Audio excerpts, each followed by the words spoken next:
ഈ മുഖ്യപ്രഭാഷണത്തിനായിട്ട് തിരക്കിട്ട വേളയിലും ഇവിടെ ഓടിയെത്തിയ ശ്രീ അഡ്വക്കേറ്റ് ജയശങ്കർ, വേദിയിലും സദസ്സിലും ഇരിക്കുന്ന പ്രിയ വൈദികരെ, ആത്മായ സുഹൃത്തുക്കളെ, സ്നേഹമുള്ള സഹോദരി സഹോദരന്മാരെ, ഇനി ഒരു പ്രഭാഷണത്തിന് പ്രസക്തിയില്ല. ഒരു വാക്ക് നന്ദി ഇവിടെ ഉണ്ടാകും. എങ്കിലും എൻ്റെ ഭാഗത്തു നിന്ന് നന്ദി പറയുക എന്നത് വളരെ പ്രധാനപ്പെട്ടതാണ്. ഞാൻ ആദ്യം എൻ്റെ മനസ്സിൽ വരുന്നത്, ഞാൻ പള്ളിയിൽ ഇത് പറഞ്ഞതിന് ശേഷം ഞാൻ വൈകുന്നേരം 4 മണിയാകുമ്പോൾ ഇവിടെ പന്തലിൽ എത്താമെന്നാണ് കരുതിയത്. അപ്പോഴാണ് എൻ്റെ ഇടവകയിലെ സെൻറ്റ് ആൻ്റണീസ് ചർച്ച് അയിരൂരിലെ ഇടവകാംഗങ്ങളും അൽമയ മുന്നേറ്റം പ്രവർത്തകരും അവർ വളരെ ഭംഗിയായിട്ട് ഒരു റാലിയിലൂടെ ഇവിടെ എന്നെ എത്തിച്ചത്. അങ്ങനെ ഒരു പ്രോഗ്രാം അവർ പ്ലാൻ ചെയ്തപ്പോൾ തന്നെ എനിക്ക് ഭയങ്കര ഒരു ഊർജം കിട്ടി. അതിന് ഞാൻ ആദ്യം തന്നെ അയിരൂർ ഇടവകയിലെ എൻ്റെ പ്രിയപ്പെട്ടവരോട്, ഇപ്പോൾ അതെൻ്റെ വീടാണ്, വീട്ടിലുള്ളവരോട് ഞാൻ ഹൃദയപൂർവ്വം നന്ദി പറയുകയാണ്. അത് പറയേണ്ടതാണ്, കാരണം അത് വലിയൊരു ഊർജം എനിക്ക് നൽകി എന്നുള്ളത് സത്യമാണ്. മാത്രമല്ല, ഞാനിവിടെ നിൽക്കുന്നത് ഒരൊറ്റ വ്യക്തി എന്ന രീതിയിലല്ല. എന്നേക്കാൾ വിശുദ്ധിയും എന്നേക്കാൾ നന്മയും എന്നേക്കാൾ വിജ്ഞാന വിവേകമുള്ള ധാരാളം വൈദികർ ഈ അതിരൂപതയിലുണ്ട്.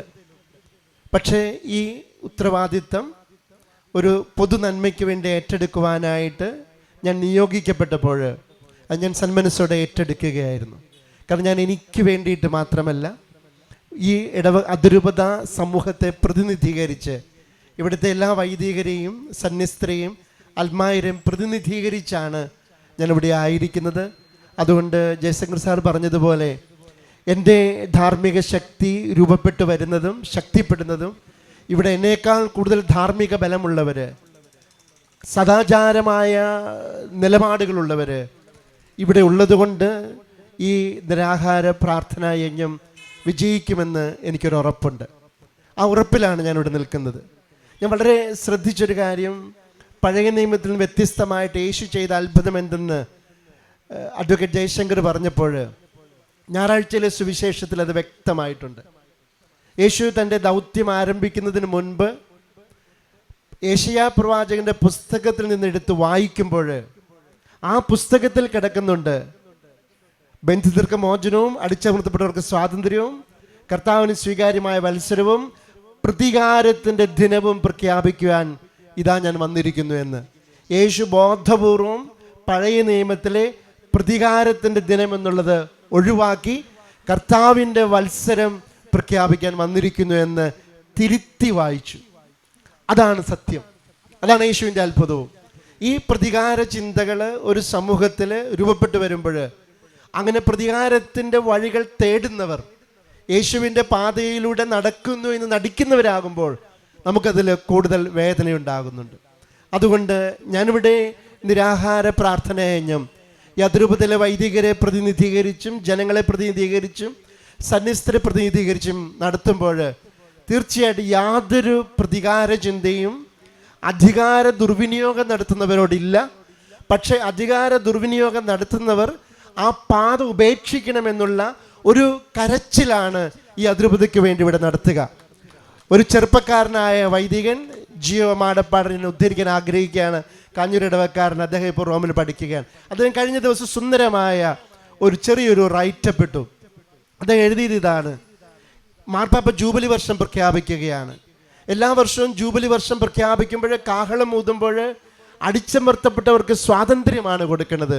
പക്ഷേ അതിരൂപതയുടെ ഈ പ്രത്യേക പശ്ചാത്തലത്തിൽ മാർപ്പാപ്പ പ്രത്യാശയുടെ ജൂബിലി വർഷം പ്രഖ്യാപിച്ചപ്പോൾ ഇവിടെ ആബേലിൻ്റെ കരച്ചിൽ ഈ അതിരൂപതയിൽ നിന്ന് ഉയരുകയാണ്. ഈ ആബേലിൻ്റെ കരച്ചിൽ കേട്ടിട്ട് ദൈവം തീർച്ചയായിട്ടും ഇറങ്ങി വന്ന് കായേനെ പിടികൂടുമെന്നുള്ളൊരു വിശ്വാസം ഞങ്ങൾക്കുള്ളത് കൊണ്ട് ഞങ്ങൾ ദൈവത്തിന് വിട്ടുകൊടുക്കുകയാണ്. ദൈവമാണ് ഇടപെടേണ്ടത്.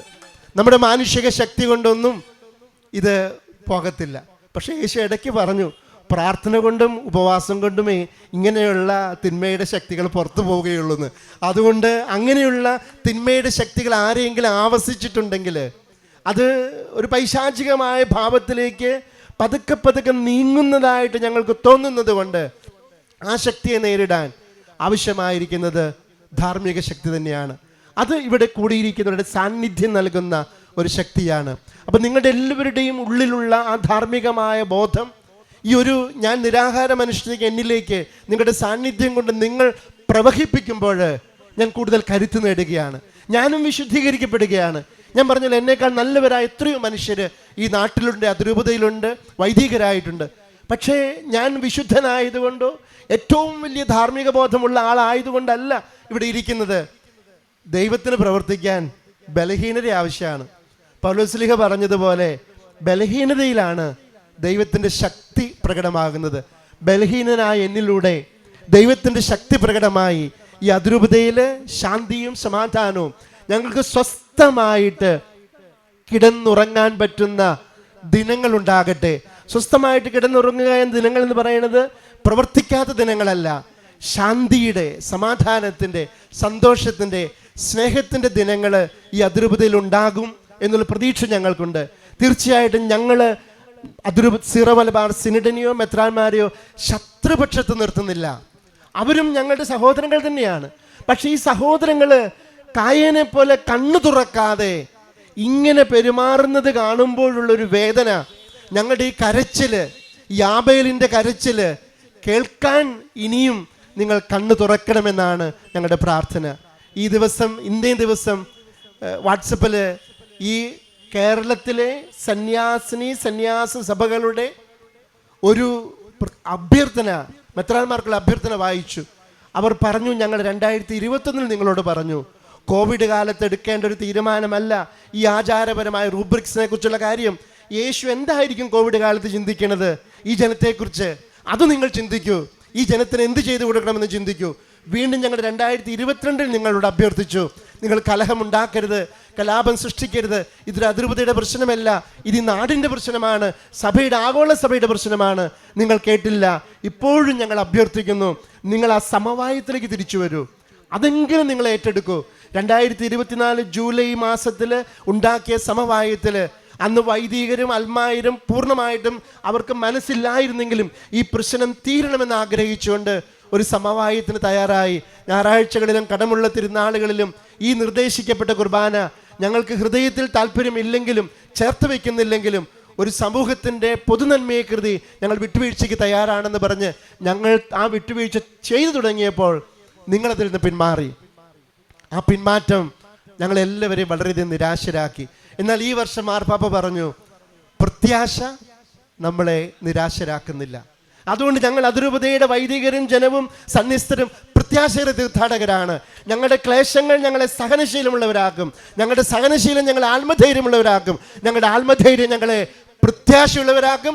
അതുകൊണ്ട് കർത്താവിൻ്റെ പ്രത്യാശയിൽ ഞങ്ങൾ അഭിമാനിച്ചുകൊണ്ട് ഈ കേരള സമൂഹത്തോട്, ഈ അങ്കമാലി പ്രദേശത്തെ ജനങ്ങളോട് ഞങ്ങൾ പറയുകയാണ്, ഞങ്ങൾക്ക് ഉള്ളിൽ പൂർണ്ണമായ പ്രത്യാശയുണ്ട്. ദൈവം കരച്ചിൽ കേട്ട് ഈജിപ്തിൽ പുറപ്പാട് സംഭവത്തിൽ ഇസ്രായേൽക്കാരുടെ കരച്ചിലും രോദനങ്ങളും കേട്ട് ഇറങ്ങി വന്ന ദൈവം ഞങ്ങളുടെ രോദനങ്ങൾ കേട്ട് ഇറങ്ങി വന്ന് ഞങ്ങളെ വിമോചിപ്പിക്കുമെന്നുള്ള പ്രതീക്ഷയോടുകൂടിയാണ് ഈ നിരാഹാര പ്രാർത്ഥനയെ ഞാൻ നടത്തുക. അതുകൊണ്ട് നിങ്ങൾക്ക് എല്ലാവർക്കും വന്നു ചെയ്യുന്നവർക്ക് ഔദ്യോഗികമായിട്ട് നന്ദി പറയുമെങ്കിലും വ്യക്തിപരമായിട്ട് ഞാൻ എല്ലാ വൈദികർക്കും, ഇവിടെ വളരെ പ്രസംഗിച്ചവരും എല്ലാവർക്കും, അൽമായരുണ്ട്, അൽമായ നേതാക്കളുണ്ട്, അൽമായ മുന്നേറ്റത്തിൻ്റെ പ്രവർത്തകരുണ്ട്, അവർക്കെല്ലാവർക്കും നന്ദി പറയുകയാണ്. നിരാഹാരം മാത്രമേ ഉള്ളൂ കേട്ടോ. ഞാൻ അതും പറയണോ, ഞാൻ പച്ചവെള്ളം കുടിക്കും. എന്നോട് നൽകിയിരിക്കുന്ന നിർദ്ദേശം അതാണ്, വെള്ളം കുടിക്കണമെന്ന്. ഞാൻ വെള്ളം കുടിക്കാതെയല്ല, വെള്ളം കുടിക്കുമെന്നുള്ള കാര്യം ഞാൻ അറിയിക്കേണ്ടതുകൊണ്ട് ഒന്നും കഴിക്കില്ല എന്ന് എനിക്ക് ഉറപ്പ് തരാൻ പറ്റും. നിരാഹാരം എന്ന് പറഞ്ഞാൽ അത് നിരാഹാരം തന്നെയായിരിക്കും എന്ത് സംഭവിച്ചാലും. പക്ഷേ വെള്ളം കുടിക്കണമെന്നുള്ളത് എൻ്റെ കിട്ടിയ ഒരു മെഡിക്കൽ അഡ്വൈസ് ആയതുകൊണ്ട് അത് ഞാൻ സാദരം സ്വീകരിച്ചുകൊണ്ടായിരിക്കും ഈ നിരാഹാര പ്രാർത്ഥന യജ്ഞത്തിൽ പങ്കുചേരുക. ഒരിക്കൽ കൂടി നിങ്ങൾക്കെല്ലാവർക്കും ഈ സാന്നിധ്യത്തിന്, വളരെ ഹൃദ്യമായ പാവനമായ സാന്നിധ്യത്തിന് നന്ദി പറഞ്ഞുകൊണ്ട് എനിക്കറിയാം ദൂരെ നിന്നൊക്കെ വന്ന് കണ്ടനാട് പഴയ ഇടവകയിൽ നിന്നൊക്കെ ഇവിടെ ആൾക്കാർ വന്നിട്ടുണ്ട്. അയിരൂക്കാർക്കും ഈ അങ്കമാലി പ്രദേശത്തുള്ളവർക്കും ഈ 8 ഫോറനറിലെ വിവിധ കേന്ദ്രങ്ങളിൽ നിന്ന് വന്നിട്ടുള്ള എല്ലാവർക്കും ഞാൻ ഹൃദയപൂർവ്വം നന്ദി പറഞ്ഞുകൊണ്ട് എൻ്റെ വാക്കുകൾ ഉപസംഹരിക്കുന്നു. പ്രത്യാശ നമ്മെ നിരാശരാക്കുന്നില്ല.